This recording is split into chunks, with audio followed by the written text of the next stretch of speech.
Dry આઈ સિન્ડ્રોમના perfect નિદાન માટે અમે ઘણી બધી ટેસ્ટ કરીએ છીએ.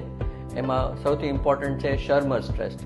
એમાં 2 ટેસ્ટ સ્ટ્રીપ હોય, એ બંને આંખમાં નીચેના પાપણ પાસે એ 5 મિનિટ સુધી રાખવામાં આવે અને પછી અમે મેઝર કરીએ છીએ કે કેટલા આંસુ આંખમાં બને છે બંને આંખમાં.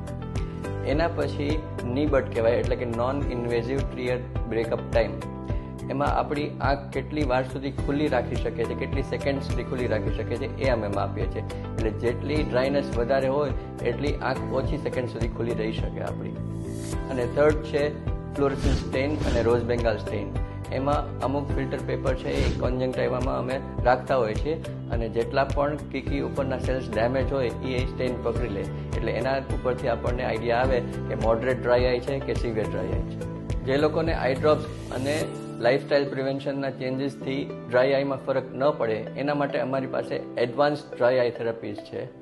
એમાં ફર્સ્ટ આવે છે પંક્ટલ ઓક્લુઝન અથવા તો પંક્ટલ કોટરી. એમાં આંખની નીચેની પાપણમાં અને ઉપરની પાપણમાં એક ડક્ટ હોય જ્યાં આંસુ ડ્રેન થતા હોય. આપણે એ ડક્ટને બ્લોક કરી દઈએ એટલે આંસુ જેટલા હોય એટલા રહી જાય, એ ડ્રેન ન થાય. એનાથી સિમ્ટમ્સમાં ઘણો બધો ફેર પડે. સેકન્ડ છે એ લિપી ફ્લો થેરાપી છે. એમાં શું થાય કે મિબોમિયન ગ્લેન્ડ ડિસ્ફંક્શન હોય, એટલે કે પાપણમાં બહુ બધું ઇન્ફેક્શન હોય તો હોટ ફોર્મેન્ટેશન હીટ આપવાથી અને મસાજ આપવાથી પલ્સીસથી એ બધું જે જામી ગયેલું સિક્રેશન છે એ છૂટું પડે અને ડ્રાય આઈમાં હેલ્પ થાય. થર્ડ થિંગ, આ બધામાં બી ફેર ન પડે અને બહુ જ સિવિયર ડ્રાયનેસ હોય તો સ્ક્લેરલ કોન્ટેક્ટ લેન્સ આવે, એ પણ પહેરાવાથી ઘણી બધી રાહત થાય. ડ્રાય આઈ ફક્ત આંખનો રોગ નથી, એ સિસ્ટમિક રોગ પણ છે. એટલે ઘણી વખત સિસ્ટમિક મેડિકેશન એટલે કે ઇમ્યુનોમોડ્યુલેશન એના કરવાથી પણ ઘણો બધો ફરક પડતો હોય છે.